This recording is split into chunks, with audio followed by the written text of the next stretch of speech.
Hello दोस्तों, जैसा कि हम जानते हैं कि पाइथन एक इंटरप्रेटर बेस्ड लैंग्वेज है। आज की इस वीडियो में हम समझने वाले हैं कि हम अपने पीसी में पाइथन को इंस्टॉल कैसे करेंगे और फिर पाइथन के कमांड्स को कैसे रन करेंगे या पाइथन में हम प्रोग्राम फाइल कैसे क्रिएट करेंगे और कैसे रन करेंगे। तो आइए सबसे पहले हम पहला स्टेप समझते हैं कि हम अपने कंप्यूटर सिस्टम में पाइथन को इंस्टॉल कैसे करेंगे। इसके लिए दोस्तों हम सबसे पहले ओपन करते हैं, वेब ब्राउज़र ओपन किया हमने यहाँ पर।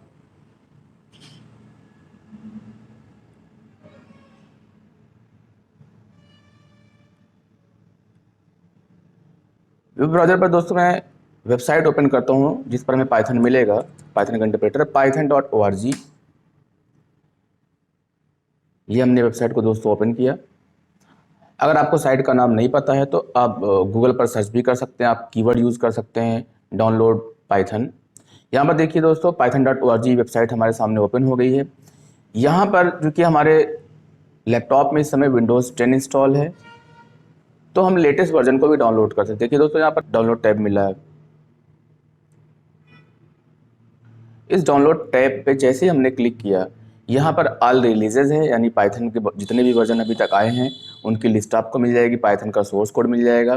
फिर आप डिसाइड कर सकते हो कि आप पाइथन को विंडोज़ ओएस के लिए इंस्टॉल करना चाहते हो या मैक के लिए इंस्टॉल करना चाहते हो या किसी अदर ओएस के लिए इंस्टॉल करना चाहते हो, अदर प्लेटफॉर्म के लिए इंस्टॉल करना चाहते हो। जैसे कि हमने आपको बताया कि हमारे पीसी में इस समय विंडोज़ ऑपरेटिंग सिस्टम है विंडोज़ 10, तो ये पाइथन का जो लेटेस्ट वर्जन है विंडोज़ प्लेटफॉर्म के लिए पाइथन 3.9.2। अब देखिए यहाँ पे दोस्तों देख लीजिए, यहाँ पे लिखा हुआ है note that Python 3.9 plus can not be used on Windows 7 और अर्लियर।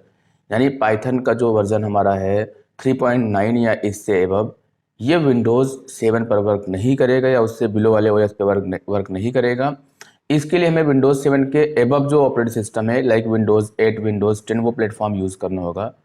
तभी चूंकि मेरे पीसी में 10 है तो मैं इसको डाउनलोड कर सकता हूँ। दोस्तों मैंने इस पर क्लिक किया पाइथन 3.9.2 पर, और जैसे मैंने इस बटन पर क्लिक किया आप देखिए लेफ्ट बॉटम कॉर्नर पर यहाँ पर हमारी पाइथन की फाइल डाउनलोड होने स्टार्ट हो गई। जैसे ही हमारी ये फाइल कंप्लीट दोस्तों डाउनलोड हो जाएगी, मैं क्लिक करता हूँ इस फाइल पर। ये हमारी फाइल फुली डाउनलोड हो चुकी है, आप देख सकते हो स्क्रीन पर। यह मैंने इस पर क्लिक किया और ये डायलॉग बॉक्स हमारा आ गया है पाइथन जो हमारा इंटरप्रेटर हमने डाउनलोड किया उसको इंस्टॉल करने का। ये हमने रन पर क्लिक कर दिया। अभी मैं ब्राउज़र विंडो को दोस्तों क्लोज कर देता हूँ। देखिए इंस्टॉल नाउ बटन हमारे सामने है। अगर हम डिफ़ॉल्ट ऑप्शन के साथ इंस्टॉल करना चाहते हैं तो हम इंस्टॉल नाउ बटन पर क्लिक कर देंगे, और अगर हम कस्टमाइज़ करना चाहते हैं यानी पाइथन के कुछ फीचर्स को हम नहीं चाहते हैं तो हम कस्टमाइज इंस्टॉलेशन पर जाएंगे। अभी फ़िलहाल दोस्तों मैं क्लिक करता हूँ इंस्टॉल नाउ बटन पर, जहाँ पर जो हमारा पाइथन का आईडी है जिसका नाम IDL ही है, और पाइप जो पाइथन का एक फीचर है ये इसके साथ हमारा इंस्टॉल होगा। दोस्तों हमने क्लिक किया इंस्टॉल नाउ बटन पर, और देखिए आपको स्क्रीन पर दिख रहा है कि हमारा जो इंस्टॉलेशन प्रोसीजर है वो स्टार्ट हो चुका है। हमारी सेटअप फाइल रन हो रही है। अभी दोस्तों थोड़ा सा टाइम लगेगा पाइथन को इंस्टॉल होने में, थोड़ा सा हैवी फाइल है। जब तक ये इंस्टॉल हो रहा है मैं आपको बता दूं कि पाइथन एक इंटरप्रेटर बेस्ड लैंग्वेज है, और यहाँ पर आप पाइथन को रन करने के लिए आप कमांड प्रॉम्प्ट पर भी जा सकते हो, प्लस विंडोज़ इंटरफेस पर भी दोस्तों ये रन हो सकता है।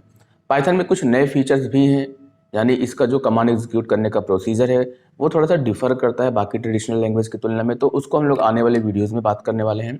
आज की वीडियो में हमारा टारगेट सिर्फ इतना है कि हम पाइथन के इंटरप्रेटर को अपने पीसी में कैसे इंस्टॉल करेंगे और फिर पाइथन के कमांड्स को हम किस तरीके से रन कर सकते हैं। दोस्तों देखिए पाइथन हमारा लगभग कम्प्लीटली इंस्टॉल हो चुका है। इस डायलॉग बॉक्स को मैं क्लोज करता हूँ। मैसेज आपको दिख गया होगा सेटअप वाज सक्सेसफुल, यानी हमारा जो पाइथन है वो इंस्टॉल हो चुका है। इसको मैंने यहाँ पर क्लोज किया। अब हम समझने वाले हैं कि हम पाइथन के कमांड्स को या उसके प्रोग्राम को कैसे एग्जीक्यूट करेंगे, अपने पीसी पर कैसे रन करेंगे। पाइथन के कमांड्स को यानी कोड को रन करने के दो मेथड्स हमारे पास हैं। पहला हमारा है इंटरेक्टिव मोड और दूसरा हमारा है स्क्रिप्ट मोड। थोड़ा सा हम डिटेल में आते हैं दोस्तों। हम सबसे पहले बात करते हैं interactive mode. Interactive mode, also known as the REPL, read eval print loop, provides us with a quick way of running blocks or a single line of Python code। यानी जब हमें पाइथन का single code single command run करना होता है एक बार में, तब हम इंटरेक्टिव मोड का यूज़ करते हैं। REPL का मतलब होता है रीड इवेलुएट प्रिंट लूप। यानी हम पाइथन के इंटरप्रेटर पर, कमांड शेल पर या टर्मिनल पर जो भी एक सिंगल कमांड देते हैं, पाइथन का इंटरप्रेटर उसको रीड करता है, इवेलुएट करता है कि उसका सिंटेक्स या ग्रामर सही है नहीं सही है, देन वो रन होके हमें आउटपुट देता है। यानी हम इनपुट करेंगे, वो इवेलुएट होगा और देन हमारा आउटपुट टर्मिनल पर प्रिंट हो जाएगा। जब आपको दोस्तों सिंगल सिंगल कमांड एग्जीक्यूट करके पाइथन के कमांड्स की वर्किंग को चेक करना होता है, तब आप पाइथन को इंटरेक्टिव मोड में रन करते हो, यानी पाइथन के टर्मिनल मोड पे जाके आप सिंगल सिंगल कमांड को रन करते हैं। अभी सबसे पहले मैं यही मेथड आपको बताने वाला हूँ। जैसा कि आपने देखा, हमने सिस्टम में पाइथन इंस्टॉल कर लिया है। अब हम क्लिक करते हैं विंडो बटन यानी स्टार्ट बटन पर, और यहाँ पर देखिए हमें पाइथन का इंटरप्रेटर मिलेगा। मैं टाइप करता हूँ py। दोस्तों देखिए आपका आ गया पाइथन का इंटरप्रेटर। इस पर मैं क्लिक करता हूँ। अब देखिए दोस्तों, ये हमारे सामने स्क्रीन पर पाइथन का शेल या टर्मिनल ओपन हो गया। अगर आपने डॉस यूज़ किया होगा तो डॉस में आपने कमांड प्रॉम्प्ट पढ़ा होगा। यानी कमांड प्रॉम्प्ट का मतलब ऐसा एरिया, ऐसा शेल जहां पर आप कमांड को एग्जीक्यूट कर सकते हैं। One time one command execution यहाँ पर होता है दोस्तों। अब कुछ मैं आपको एग्जांपल देता हूँ। जैसे मुझे पाइथन में कोई मैसेज प्रिंट करना है तो यहाँ पे मैं सीधे लिख सकता हूँ प्रिंट, ब्रैकेट के अंदर मैंने लिख दिया सिंगल कोट में हेलो, और जैसे मैं इंटर करूंगा दोस्तों, अगर हमारा कमांड प्रॉपर सही है तो इसका आउटपुट हमें यहाँ पर मिल जाएगा। कमांड हमने यूज़ किया था प्रिंट हेलो और आउटपुट हमें मिल गया है हेलो। आप सीधे यहाँ पर मैथमेटिकल नोटेशन को भी दोस्तों रन कर सकते हैं। जैसे हमने यहाँ पर दे दिया a इक्वल 10, तो एक हमारा एक वेरिएबल डिक्लेयर हो जाएगा जिसकी वैल्यू असाइन हो गई 10। लाइकवाइज हमने दिया b इक्वल 20, तो यहाँ पर b में 20 असाइन हो गया। अब अगर मैं लिखता हूँ c equal a plus b, तो यहाँ पर a वेरिएबल में जो वैल्यू है और b वेरिएबल में जो वैल्यू है उसका वो सम निकाल के स्टोर कर देगा c में। इस स्टेटमेंट का ये मतलब होता है दोस्तों। भले ही हमारे सारे के सारे कमांड इंडिविजुअल हम रन कर रहे हैं, लेकिन उसकी वैल्यू मेमोरी पर मेंटेन रहती है। अब हमने लिखा c equal a plus b, तो a और b की वैल्यू को ऐड करके c में स्टोर कर दिया पाइथन के इंटरप्रेटर ने। अब यहाँ पर दोस्तों अगर मैं प्रिंट करता हूँ c को, अगर हमारा वेरिएबल है तो वहाँ पे सिंगल कोट लगाने की जरूरत नहीं है, वो वैसे लिखा जाएगा ब्रैकेट के अंदर। जैसे मैं लिखता हूँ प्रिंट c, दोस्तों देखिए टोटल आपके सामने आ गया 30, क्योंकि a की वैल्यू 10 थी, b की 20 थी और c इक्वल हमने लिखा है a प्लस बी। दोस्तों यहाँ पर डायरेक्टली आप मैथमेटिकल नोटेशन एग्जीक्यूट कर सकते हो। जैसे मैंने लिखा 50 प्लस 60, जैसे मैं एंटर करूँगा यहाँ पर 110 आ जाएगा। देखा कि पाइथन का जो इंटरप्रेटर है, अगर हम वहाँ पर इंटरेक्टिव मोड में वर्क करते हैं तो हम इंडिविजुअल कमांड को रन कर सकते हैं। और इस कमांड प्रॉम्प्ट से या नेट शेल से अगर हमें बाहर निकलना है तो हम क्विट फंक्शन का यूज़ करते हैं या कंट्रोल जेड यूज़ करते हैं। हमने यहाँ पर टाइप किया QUIT, पैरेंथेसिस लगाकर हमने एंटर कर दिया, हम पाइथन शेल से बाहर आ गए। अब दोस्तों हम बात कर लेते हैं कि इंटरेक्टिव मोड में वर्क करने के क्या हमारे पास एडवांटेजेस हैं और क्या डिसएडवांटेजेस हैं। सबसे पहले हम समझ लेते हैं कि एडवांटेजेस क्या हैं। अगर हमें बिल्कुल सिंपल शॉर्ट सिंगल कमांड को रन करना है और तुरंत उसका हमें रिजल्ट चाहिए, तब हम इंटरेक्टिव मोड का यूज़ कर लेते हैं। किसी भी कमांड की अगर हमें फंक्शनिंग समझनी है कि वो कैसे वर्क करता है तो इसका यूज़ करते हैं। और पाइथन के कमांड्स की वर्किंग को समझने के लिए प्रोग्राम बनाने से पहले अगर हम सारे कमांड्स की फंक्शनिंग को समझना चाहते हैं तो हम इंटरेक्टिव मोड का यूज़ करते हैं। और इसका जो डिसएडवांटेज है दोस्तों ये है कि अगर हमें कंप्लीट फाइल बनानी है, यानी ग्रुप ऑफ कमांड को एक साथ रन करना है, तो हमें सारे कमांड बार बार टाइप करने पड़ेंगे अगर हम इंटरेक्टिव मोड का यूज़ कर रहे हैं तब। यानी एक कंप्लीट कोड को रन करने के लिए, लेंदी कोड को रन करने के लिए ये बेटर ऑप्शन नहीं है। अब जो हमारा दूसरा तरीका होता है पाइथन कोड को रन करने का, वो दोस्तों हमारा होता है स्क्रिप्ट मोड। स्क्रिप्ट मोड में आप समझ लीजिए कि हम एक अलग सेपरेट प्रोग्राम फाइल क्रिएट करते हैं, जिस फाइल को जब हम सेव करते हैं तो उसका एक्सटेंशन हम .py देते हैं दोस्तों, जो पाइथन की प्रोग्राम फाइल होती है। और पाइथन में जब हम इस दोस्तों स्क्रिप्ट मोड में कमांड को रन करने के लिए, यानी ग्रुप ऑफ कमांड को एक साथ फाइल में टाइप करके प्रोग्राम फाइल के रूप में एग्जीक्यूट करने के लिए, या तो हम बेसिक टेक्स्ट एडिटर का यूज़ कर सकते हैं जैसे कि नोटपैड वगैरह पर, या पाइथन का जो खुद का हमारा इंटीग्रेटेड डेवलपमेंट इन्वायरमेंट होता है जिसे हम बोलते हैं IDLE, यानी pythons integrated development and learning environment, उसका यूज़ हम कर सकते हैं दोस्तों। बस हमें ध्यान इतना रखना है कि जब हम फाइल क्रिएट करेंगे वहाँ पर सारे कोड लिखने के बाद जब फाइल सेव करेंगे तो वहाँ पर हमें एक्सटेंशन देना है .py। अगर हम पाइथन का खुद का IDE यूज़ कर रहे हैं तो वो बाय डिफ़ॉल्ट एक्सटेंशन खुद ले लेगा। लेकिन अगर हम कोई third party text editor use कर रहे हैं या कोड एडिटर यूज़ कर रहे हैं तो वहाँ पर हमें एक्सटेंशन टाइप करना पड़ेगा .py। और फाइल को रन करने के लिए हम रन बटन पर क्लिक करेंगे, उसके अंदर भी हमें ऑप्शन मिलता है रन का, या हम शॉर्टकट यूज़ कर सकते हैं F5।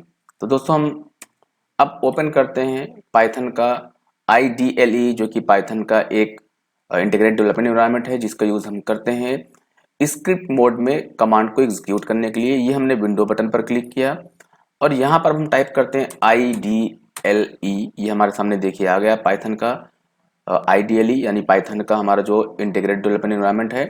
इस पर हमने क्लिक किया और ये हमारे सामने देखिए आ गया है पाइथन का इंटीग्रेटेड डेवलपमेंट एनवायरनमेंट। यहाँ पर देखिए दोस्तों मैं आपको बता दूं, यहाँ भी हमें कमांड प्रॉम्प्ट मिल रहा है, यानी यहाँ पर भी हमारे पास ऑप्शन होता है कि हम कमांड को सिंगल सिंगल रन करा सकते हैं। जैसे कि हमने यहाँ पर फिर लिखा A = 10, B = 20 and C = A + B। और जब यहाँ पर हम प्रिंट करेंगे C को तो वो रिजल्ट हमारे सामने आ जाएगा। यानी सिंगल सिंगल कमांड को भी हम यहाँ पर भी रन कर सकते हैं। लेकिन मुझे जो बताना है वो ये कि हम स्क्रिप्ट मोड में कैसे रन करेंगे। तो उसके लिए दोस्तों हमें क्लिक करना पड़ेगा फाइल मेनू पर और यहाँ पर हम क्लिक करेंगे न्यू फाइल, जिसका शॉर्टकट है Ctrl+N। यहाँ पर हमने क्लिक किया, ये हमारे सामने आ गई प्रोग्राम फाइल। जितने भी कमांड्स हमें स्क्रिप्ट मोड में रन करने हैं उन सारे कमांड को हम फाइल में एक साथ टाइप कर देते हैं। जैसे सबसे पहले मैंने यहाँ पर टाइप किया प्रिंट, मैंने यहाँ पर लिख दिया वेलकम टू स्क्रिप्ट मोड। ये हमारा फर्स्ट कमांड हो गया दोस्तों। सेकंड कमांड में यहाँ पर लिखता हूँ A = 10। ये तो स्टेटमेंट है, खैर कमांड नहीं है। दूसरा स्टेटमेंट मैंने लिखा A = 20। तीसरा स्टेटमेंट में लिखता हूँ C = A + B। और फिर हमारा नेक्स्ट स्टेटमेंट है, यहाँ पर इसको हम कमांड कह सकते हैं। हम प्रिंट करते हैं C की वैल्यू को। ये वेरिएबल है तो ये कोड्स के अंदर नहीं रहेगा। और लास्ट हमारा फिर स्टेटमेंट है प्रिंट, हमने यहाँ पर लिख दिया बाय बाय। ये दोस्तों हमने सारे के सारे कमांड एक साथ एक फाइल के अंदर लिख दिया। अब हम फाइल पर आएंगे और सेव पर क्लिक करेंगे, जिसका शॉर्टकट Ctrl+S होता है। नाम आप दोस्तों कुछ भी दे सकते हो, मैं यहाँ पर नाम दे देता हूँ स्क्रिप्ट मोड। आप दोस्तों देखिए यहाँ पर जो टाइप होता है बाय डिफॉल्ट, जो कि मैं पाइथन का खुद का IDLE यूज़ कर रहा हूँ, यानी पाइथन का खुद का इंटीग्रेटेड डेवलपमेंट एनवायरनमेंट यूज़ कर रहा हूँ, तो उसे पता है कि पाइथन की फाइल का एक्सटेंशन .py होगा और टाइप बाय डिफॉल्ट उसने पाइथन फाइल ले लिया है। लेकिन अगर हम किसी और टेक्स्ट एडिटर का यूज़ कर रहे हैं, लाइक नोटपैड का यूज़ कर रहे हैं, तो वहाँ पर हमें एक्सटेंशन खुद लगाना पड़ेगा .py। अभी फिलहाल दोस्तों मैं फाइल को सेव कर देता हूँ। आप फाइल को रन कर सकते हो शॉर्टकट यूज करके F5, या आप मेनू बार पर देखिए आपको मिलेगा रन मेनू मिलेगा, उस पर आप क्लिक करेंगे, उसके अंदर आपको ऑप्शन मिलता है रन मॉड्यूल, वहां पर क्लिक करके आप फाइल को रन कर सकते हो। दोस्तों देखिए आपके सामने जो मैंने कमांड यूज किया था उसका आउटपुट है वेलकम टू स्क्रिप्ट मोड। जो मैंने A+B को ऐड करके वैल्यू प्रिंट किया था वो 30 आ रहा है और लास्ट हमारा वहां पर कमांड था बाय बाय। फाइल को दोस्तों हम क्लोज भी कर सकते हैं, यहाँ से हमारी फाइल क्लोज हो जाएगी। अब अगर मैं दोबारा ओपन करता हूं IDLE, ये मैंने ओपन किया दोस्तों IDLE, यानी जो पाइथन का इंटीग्रेटेड डेवलपमेंट एनवायरनमेंट है। और यहाँ पर जो मैं फाइल सेव कर चुका हूँ पहले से ही पाइथन की प्रोग्राम फाइल, उसको मैं दोबारा ओपन कर सकता हूँ दोस्तों। फाइल का नाम हमारा था स्क्रिप्ट मोड, ये फाइल हमने सेलेक्ट करके ओपन कर लिया और देखिए सारे के सारे कोड आपको यहाँ पर कंप्लीट मिल गए। आपको सिर्फ F5 प्रेस करना है या रन पे जाके रन मॉड्यूल करना है, वो सारे के सारे कोड सेम उसी सीक्वेंस में एग्जीक्यूट हो जाएंगे जिस सीक्वेंस में टाइप किया है। तो जब भी हमें प्रोग्राम डेवलप करना होता है दोस्तों, एक कंप्लीट सेट ऑफ कोड को एक साथ रन करना होता है बार बार, तब हम स्क्रिप्ट मोड का यूज करते हैं दोस्तों, जहां पर हम मल्टीपल कमांड्स को एक साथ फाइल में सेव करके रन कर सकते हैं। तो आई होप दोस्तों कि आपको समझ में आ चुका होगा कि स्क्रिप्ट मोड में हम फाइल को या कोड को कैसे रन करते हैं। अब इसके जो प्रोज एंड कॉन्स हैं स्क्रिप्ट मोड के, उसको हम समझ लेते हैं। अगर आपको सेट ऑफ स्टेटमेंट को यानी बहुत सारे कमांड्स को एक साथ रन करना होता है, तब आप स्क्रिप्ट मोड का यूज कर सकते हो। स्क्रिप्ट मोड में आपकी प्रोग्राम फाइल सेव हो जाती है, जिसको आप बाद में ओपन करके उसको आसानी से मॉडिफाई कर सकते हो। सेम कोड को आप बार बार रन कर सकते हो। और बिगिनिंग के लिए अगर आप पाइथन की प्रोग्रामिंग सीखना चाहते हो तो स्क्रिप्ट मोड आपके लिए बहुत हेल्पफुल होता है। बस नेगेटिव पॉइंट तो नहीं कह सकते, फिर भी आप जान लीजिए कि अगर आपको सिंगल सिंगल कोड का आउटपुट चेक करना है तो वहाँ पर आपके लिए इंटीग्रेटेड मोड ही सही होता है। वहाँ पर आपको स्क्रिप्ट मोड नहीं यूज़ करना होता है। अगर आपको कमांड की फंक्शनिंग सीखनी है कि सिंगल सिंगल कमांड कैसे रन होंगे, उनका आउटपुट क्या होगा, तो आई होप दोस्तों आपको इंटीग्रेटेड मोड में कमांड कैसे एग्जीक्यूट होगा और स्क्रिप्ट मोड में कैसे यूज़ होगा ये समझ में आ गया होगा। अब दोस्तों मैं आपको बता दूं कि मेरी जो नेक्स्ट वीडियो बनेगी पाइथन पर, उसमें हम डिस्कस करने वाले हैं पाइथन के आईडीज और कोड एडिटर कौन कौन से होते हैं और उनका थोड़ा सा हम यूज़ समझने वाले हैं। दोस्तों अगर आपको वीडियो पसंद आई हो तो प्लीज़ वीडियो को लाइक करिए, शेयर करिए, और अगर आप हमारी चैनल पर फर्स्ट टाइम आए हैं, पहली बार आए हैं, तो प्लीज़ हमारे चैनल को सब्सक्राइब जरूर कर लीजिए। Thank you.